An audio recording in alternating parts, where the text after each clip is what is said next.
నమస్కారం. సనాతన ధర్మంలో అత్యంత పవిత్రమైన గ్రంథాలలో ఒకటి భగవద్గీత.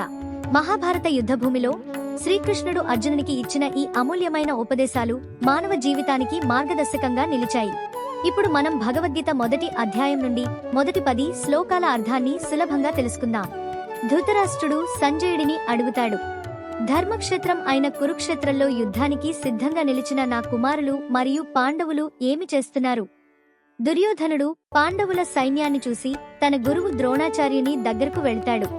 అతను చెబుతాడు, గురువర్య, పాండవుల సైన్యం ఎంతో బలంగా మరియు వ్యూహపూర్వకంగా అమర్చబడి ఉంది. ఇది యుద్ధం ప్రారంభం కాకముందే అతని మనసులో ఉన్న భయాన్ని చూపిస్తుంది. దుర్యోధనుడు ద్రోణాచార్యునికి చెబుతాడు, మీ శిష్యుడు అయిన ధృష్టద్యుమ్నుడు పాండవుల సైన్యాన్ని ఎంతో తెలివిగా అమర్చాడు. ఇక్కడ అతను పాండవుల సైన్యంలోని వ్యూహాన్ని గురువుకు తెలియజేస్తున్నాడు. దుర్యోధనుడు పాండవుల సైన్యంలో ఉన్న గొప్ప యోధులను వివరించడం ప్రారంభిస్తాడు. అందులో భీముడు, అర్జునుడు వంటి శక్తివంతమైన యోధులు ఉన్నారని చెబుతాడు. అతను ఇంకా పాండవుల పక్షంలో ఉన్న మహాయోధులను పేర్కొంటాడు. యుధామన్యుడు, ఉత్తమోజుడు, శైబిడు వంటి వీరులు కూడా యుద్ధానికి సిద్ధంగా ఉన్నారని చెబుతాడు. అలాగే అభిమన్యుడు మరియు ద్రౌపది కుమారులు కూడా గొప్ప యోధులని చెబుతాడు. అంటే పాండవుల పక్షంలో ఎంతో బలమైన సైన్యం ఉందని సూచిస్తున్నాడు.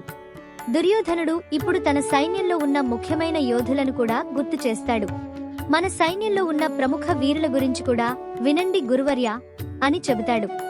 అతను భీష్ముడు, కర్ణుడు, కృపాచార్యుడు వంటి మహాయోధులను పేర్కొంటాడు. వీరంతా యుద్ధంలో అపరమైన అనుభవం కలిగిన వీరులు.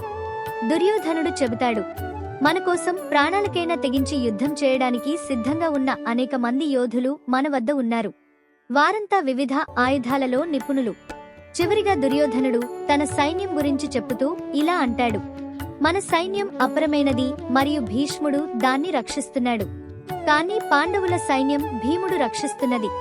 ఇక్కడ అతను తన సైన్యం బలంగా ఉన్నదని చెప్పినా పాండవుల బలం కూడా అంగీకరిస్తున్నాడు.